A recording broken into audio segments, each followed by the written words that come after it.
Radio J. Le 10-11, Lise Goutman. Radio J. Les invités de Lise Goutman. Radio J. Et ce matin, nous allons parler théâtre avec une pièce de théâtre qui s'intitule Mayola. J'ai le plaisir de recevoir en studio Caroline Darnay et Marc Duret. Bonjour, merci d'être avec nous ce matin sur Radio J. Alors, Mayola, c'est une pièce de théâtre, mais que vous présentez, une enquête écrite et mise en scène par Caroline Darnay. Caroline, pourquoi une enquête? Expliquez-moi. C'est une enquête parce que la pièce représente un huis clos, ça représente en temps réel l'interview qui a lieu entre cette femme qui est mystérieuse, dont on ne sait pas qui elle est, dont on ne sait pas quel est le vrai visage, et les deux journalistes, enfin le journaliste et le caméraman. Ça se passe pendant 1h15, qui est exactement l'heure de l'interview, et c'est une enquête journalistique pour essayer de découvrir, comme on coupe un oignon, en fait, toutes les couches différentes de cette femme, et chaque fois qu'on va découvrir quelque chose sur elle, on va découvrir aussi quelque chose sur le journaliste et aussi quelque chose sur le caméraman, ce qui fait que la réalité en fait, ça remet tout le monde en question. C'est ça que j'ai ressenti. Alors, je n'ai pas dit que d'un camp, Talouet, c'est comme ça qu'on prononce, voilà. Il est breton. Et le caméraman dans la pièce, bien sûr. Donc, il s'agit d'une interview, mais cette femme, ce n'est pas n'importe quelle femme, puisque elle est la femme d'un ancien SS dirigeant un camp, travail, extermination, on ne sait pas trop. On sait parce que c'était pas un camp d'extermination. En revanche, c'était un camp de travail qui est devenu un camp de concentration qui a été requalifié après. En fait, ça se passe en 1980. Dans un hôtel de luxe à Munich. Et en 1980, Steven Spielberg est le réalisateur le plus connu au monde. Tout le monde se demande quel va être son prochain film. Et tout le monde est extrêmement étonné de savoir que son prochain film, c'est La liste de Schindler. Et donc tout le monde se demande, mais qui est ce Schindler qui fait que Spielberg a envie de faire un film sur lui alors qu'il est au sommet de sa carrière. Et donc beaucoup de reportages vont être faits sur Schindler, sur sa vie, sur qui est cet homme-là. Et comment il a construit la liste qui a permis de sauver plus de 1000 prisonniers du camp de Platzau. Et cette femme est la veuve du commandant du camp. C'est indirectement la cheville ouvrière de la liste, puisque c'est grâce à elle que les deux hommes ont été amis, et que Schindler et Goethe ont pu communiquer, et que Schindler a pu récupérer des travailleurs et des prisonniers pour travailler dans son usine, qu'il a pu sauver ultérieurement.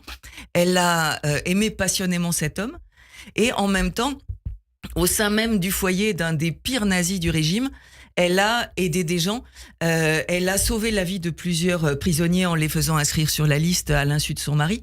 Elle s'est interposée quand il a essayé de frapper quelqu'un, et c'est elle qui a pris le coup, et elle a essayé, à une toute petite échelle humaine, je dirais, d'aider les gens comme elle pouvait, parce que pour elle, elle a jamais aidé des juifs, elle a aidé des gens.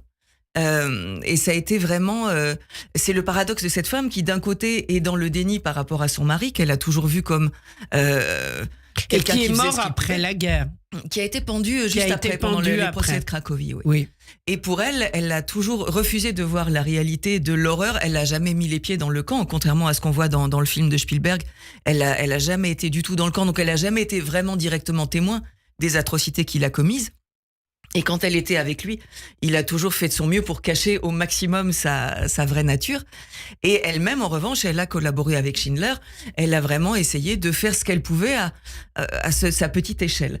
Et donc le journaliste qui vient l'interviewer pour parler d'Oskar Schindler la considère par association comme une criminelle de guerre. Bien sûr. Et puis on va voir que le journaliste a d'autres choses à se reprocher lui-même aussi. Oui. Et on va commencer à rentrer dans cette espèce d'enquête policière complètement étrange, et puis qui va nous emmener dans ce labyrinthe de alors chacun. donc c'est l'histoire d'une interview, en fait, si j'ose dire, d'une d'une rencontre. Exactement ça, oui. Voilà. Et Marc Duret, donc vous jouez le rôle de l'intervieweur entre guillemets. Est-ce que vous connaissiez cette histoire avant de rentrer dans la pièce? Non. Mais vous aviez une idée, évidemment, comme tout le monde, de ce qui s'était passé pendant la Seconde Guerre mondiale. Je suis petit-fils d'un juste parmi les nations, mon grand-père Francesco. Super. C'est pour ça que je mis mon Marc Francesco Duret. Je le garde avec moi. Non, je suis de mère italienne, donc c'est le côté italien chez moi. Donc je connais, oui. Oui, vous connaissez bien. J'ai pas vu, mais j'ai entendu. J'ai vu des choses aussi. Oui, c'est un personnage qui cherche la vérité. Oui. Et alors, vous jouez le rôle, en fait, d'un résistant, d'un aviateur. Oui, mais vous savez, ce genre de personnage qui cherche la vérité chez l'autre. Oui. Et qui vont s'apercevoir que chez eux, il y en a une et qu'elle n'est pas encore sortie. Je ne veux pas dévoiler ce qui se dit à la fin, mais c'est exactement ça. Ouais, ça m'a beaucoup touché, cette remise en question personnelle. Grâce à elle. Comme quoi on peut avoir à l'intérieur des démons et s'entendre, en tout cas essayer de s'entendre. Oui, bien sûr. Alors, Duncan Alouette, il joue le rôle de la jeune génération, entre guillemets, un caméraman, en fait, qui n'a rien à voir là-dedans. Il doit filmer, mais en fait, il rentre dans l'histoire. C'est vous qui avez choisi de le faire rentrer dans l'histoire ? Oui, je voulais avoir un personnage qui soit un petit peu proche de ce que j'étais à l'époque aussi, puisque j'étais très jeune en 1980, mais je pense dans les années 90-2000, où c'est quelqu'un dont le père est d'origine juive, qui a eu une aventure assez particulière, le père du caméraman. Oui. Et lui-même, il est né en Californie, il rêve de devenir Spielberg, mais il rêve de réaliser Les Dents de la Mer et La Guerre des Étoiles. C'est un jeune qui était né à l'époque de Woodstock, qui a Peace and Love, anti-guerre du Vietnam, qui est absolument pas. C'est ce qu'il dit à un moment au début de la pièce. Enfin, tu sais que la guerre est finie depuis plus de 30 ans. Enfin, on va peut-être passer à autre chose. On peut pas ressasser les mêmes. Il dit qu'il faut aller vers l'avenir. Bien sûr. Oui. Et lui, il est jeune et il a envie de savoir. Et lui, il a envie de croire que même, c'est ce qu'il dit au tout début de la pièce, donc je spoile rien, que même parmi, au cœur même du pire du régime nazi, au cœur même de l'Allemagne nazie, au cœur même de la Pologne, au cœur même d'un camp de travail, il y avait de l'humanité chez les Allemands. Oui. Et il avait envie de se dire, et c'est un peu le thème de la pièce, qui est la responsabilité individuelle et le libre arbitre individuel. Quand toute votre vie, il faut voir que cette femme-là, toute sa jeunesse, elle est née en 1918. Donc, toute sa jeunesse, elle a entendu Hitler va nous sauver, c'est formidable, le Reich, Heil Hitler, de toute sa famille. Et elle n'avait aucune raison de penser autrement. Oui. Et malgré tout, elle avait un compas moral qui faisait que quand elle voyait un individu en face d'elle, elle voyait un individu. Elle voyait pas un ennemi, elle voyait pas un juif, oui. elle voyait juste une personne qui avait un problème et qu'elle essayait d'aider comme elle pouvait. Oui. Est-ce assez ou pas assez, ça on va le savoir pendant la pièce, et jusqu'où elle peut être quand même criminelle ou non. Mais c'est quelqu'un qui est un peu ce que ma maman avait d'ailleurs. Ma mère, elle nous a élevés en étant absolument, et c'était peut-être naïf. Ma mère était d'origine suisse et elle nous a toujours élevés en disant on est des grains de poussière dans l'univers et il y a aucune distinction. Donc je dis toujours, et les gens me regardent comme une folle, je dis j'ai appris le racisme, l'antisémitisme, l'homophobie, la misogynie, j'ai tout appris sur le tas parce que je suis arrivée dans le monde en me disant on est tous égaux, il y a aucun problème, et tout d'un coup je me suis rendu compte que c'était pas du tout ça. C'est pas du tout le cas. Non, malheureusement. Et cette femme-là, on aimerait bien. Voilà, quelque part elle l'a encore. Ce petit truc que quand elle voit un être humain en face d'elle, elle voit juste un être humain. Oui. Et ça, on le sent très fort. C'est quelque chose qui n'avait pas encore été mis en scène de cette façon. En fait, cette idée. Marc ? Oui. Dites-moi. Oui, je disais que ça n'avait pas encore été mis en scène de cette façon. Cette idée que finalement, on ne voit qu'un être humain. Et vous, alors que vous, dans votre rôle, vous voyez la femme nazie que vous essayez de pousser dans ses retranchements, c'est ça ? Oui, c'est ça. C'est une femme amoureuse, c'est important. Oui. Une femme amoureuse. Jusqu'où peut-on aimer quelqu'un ? C'est une question. C'est aussi l'un des thèmes. Ouais. Et je dis souvent, Shakespeare dit les yeux sont les fous du cœur. Donc, checker le cœur pour voir si ce qu'on voit est réel ou pas. Ce que j'ai aimé dans cette pièce, que j'ai lu, c'est un copain qui m'a sorti ça, j'aime bien. Je l'ai lu d'une oreille attentive. Ah oui, c'est joli, c'est joli. J'ai oui. un copain qui fait des phrases. Bon. Ouais. C'est que ça touche une femme. On parle beaucoup des hommes, on parle toujours des righteous, les justes. On parle peu des femmes. C'en est une. Alors, comme tu dis, Oui, Caroline, quelque part, c'en est une. C'en Elle a est une. vraiment sauvé des gens, mais... Voilà, elle est amoureuse de cet homme. Ça, c'est mon job à moi, dans la pièce, d'aller lui faire dire Oui. les choses qu'elle veut pas vraiment dire.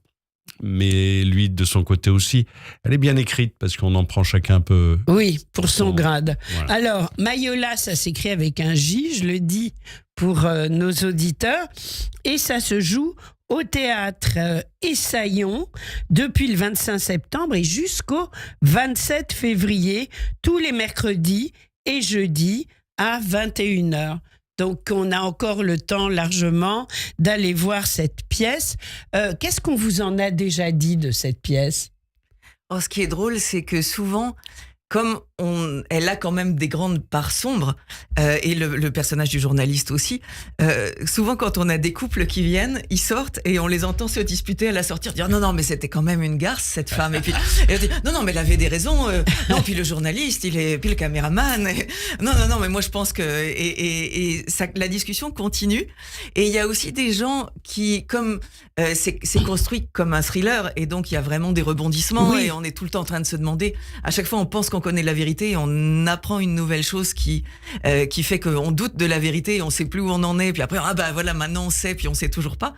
Et donc à la fin, quand il y a le rebondissement final, on a eu des personnes qui veulent revenir pour voir comment on joue tout ce que eux n'ont pas vu la première fois, en sachant ce qu'ils savent à la fin. Donc c'est très intéressant ça. Ouais. Ouais. Et alors, dites-moi, je me suis posé la question. En fait, vous avez à moitié répondu en me disant que vous étiez d'origine suisse. Vous avez une légère intonation dans la pièce. C'est pas un accent allemand, c'est une intonation, je dirais. Je me trompe ? C'est Je un me gros, suis demandé, non, parce que c'est très authentique.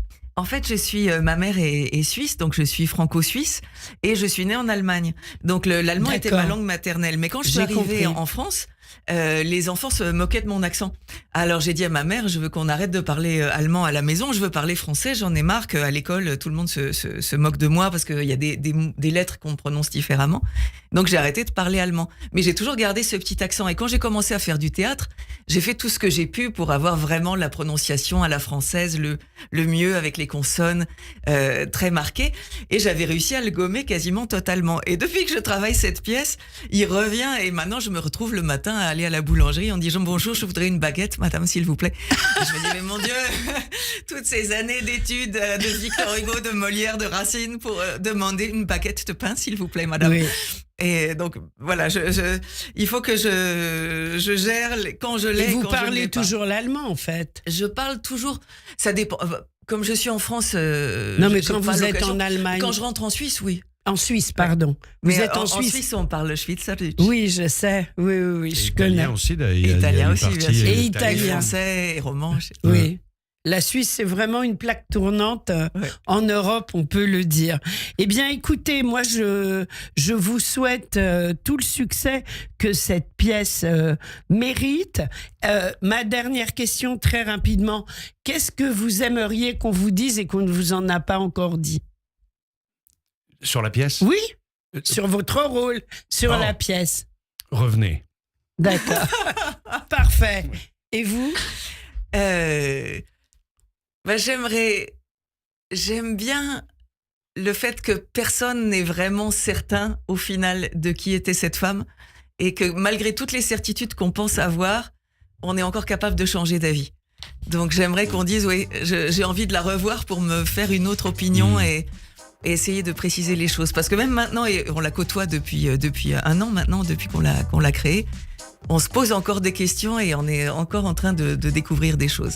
En tous les cas, bravo pour cette pièce remarquable. Mayola, donc au Théâtre Essaillon, 6 rue Pierre-Hollard dans le 4e, métro Hôtel de Ville ou Rambuteau en plein centre, jusqu'au 27 février, les mercredis et jeudis à 21h, et on réserve sur Essaillon, e2saion.com. Merci beaucoup d'avoir été avec nous. Merci, Lise. Marc Merci à vous. Duret et excusez-moi, et Caroline Darnay, voilà. Merci à tous les deux et bravo pour cette pièce. À Merci, bientôt, Lise. Très bonne quand journée. vous le souhaitez sur Radio J. Au revoir. Au revoir. Radio J.